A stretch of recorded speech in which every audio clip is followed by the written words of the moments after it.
We catch up with Andrew Hofheimer. He's a senior editor for blackandteal.com. Why are we catching up with Andrew? Well, football's back. Yeah. All right. The Jacksonville Jaguars going 4 wide with the Wise Guys. And Andrew, it's great to have you on. And first things first, there's a nice little quarterback battle going on. Or is there in Jacksonville? Who gets the opening nod? David Garrard or rookie Blaine Gabbert? Man, that's a question on everyone's minds right now. But, we really like what we've seen out of Blaine so far in camp. He's really shown that he was worth that number 10 overall pick. It's just moments where your jaw drops and you really know this guy belongs in the NFL, and we hope he's going to do something special for us.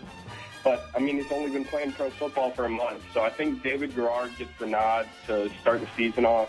And I think he gives us a good chance to win all year. So I'd say they go with David for the rest of the season, barring injury, and then I think Blaine Gabbert will step in and be impressive in 2012. Jack Del Rio, the coach, is he on solid footing, or is what's the opportunity there this year, and what's the dynamic on that? That's another one that comes up a lot. I personally like Jack Del Rio a lot. I think he brings a lot to the team. I think his players really respect him, and that's really important kind of in the rebuilding we've done in the last few years, to have continuity, and that's really what he brings. His players like him a lot. The systems that he's installed are going strong, and that's going to be a big advantage for us this year, is that we didn't have a lot of overturn. A lot of people are saying it's playoffs or bust for Del Rio this year. I think that might be true, but to be honest, I think if he shows more and more improvement with this young roster, that he's going to be around for another year, even if we fall just short of the playoffs. Andrew Hofheimer, senior editor, blackandteal.com, blogs on the Jacksonville Jaguars. The Jags 4 wide today with the Wise Guys. And Andrew, I wanted to ask you specifically about the wide receiver position. I'm looking at the depth chart, and I don't see Mike Sims-Walker. He's gone. But Mike Thomas is still there. Mike Thomas is listed as the number 1 wide receiver, and which is relatively unorthodox in today's NFL. They've actually been using Mike Thomas, their number 1 wide, on kick and punt returns. Do you think he sticks there with return duty throughout the year? And who else in this receiving core could step up and be like a true number 2 guy? Well, I think like a lot of positions you're going to see on the Jags, we're gonna rotate a lot of guys in and out. Jason Hill was someone that the Jags acquired after San Francisco dropped him last year, and we're actually really excited about him. He's got incredible deep speed. We looked at him a lot coming out of the draft a couple years ago, and we think he can be a playmaker here. Mike Thomas, he may not be your prototypical number 1, but man, you put the ball in his hands, and he knows what to do with it. We think Jason Hill might be that prototypical, that split end type, and we like the guys behind him. Cecil Shorts is a rookie that we took out of D3 Mount Union. Oh, wow.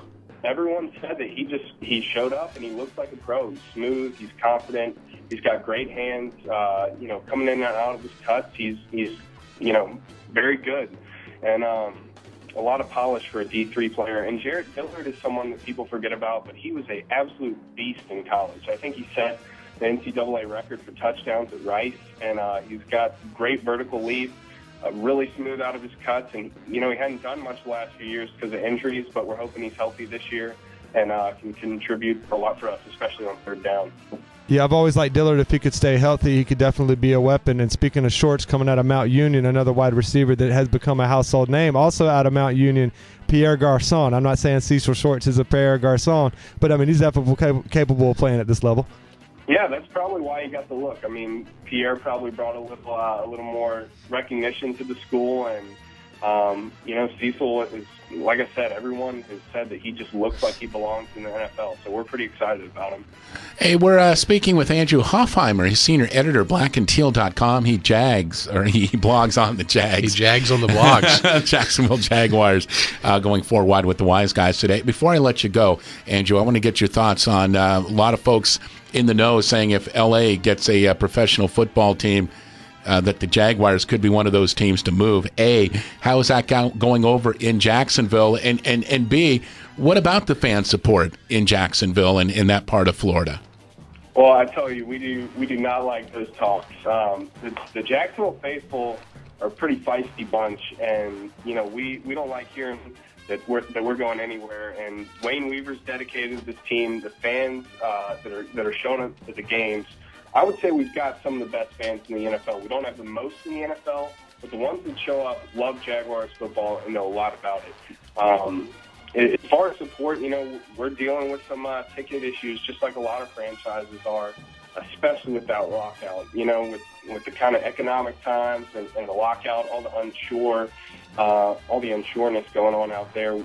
A lot of people kind of waited to get their tickets, and we're seeing a surge right now, but we still have a little ways to go to make sure that we don't have doubts all year. But I'm pretty confident that Tony Baselli and the team teal will find a way to get it done.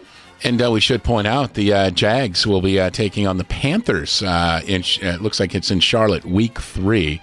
Is that in Charlotte or in Jacksonville? I'm not sure, but we got the Panthers and the Jaguars coming up in Week 3. And, of course, we appreciate your time very much, Andrew, and good luck to the Jags. I've actually been to a Jaguars game about 5-6 years ago, and you're right. I mean, the crowd was great. They're just, a few sections were untouched in terms of attendance, a little bit from a sellout, but the folks that were there, they were into it. But how the NFL works these days. When's the last time you've seen a game locally with the whole blackout, NFL blackout taking place?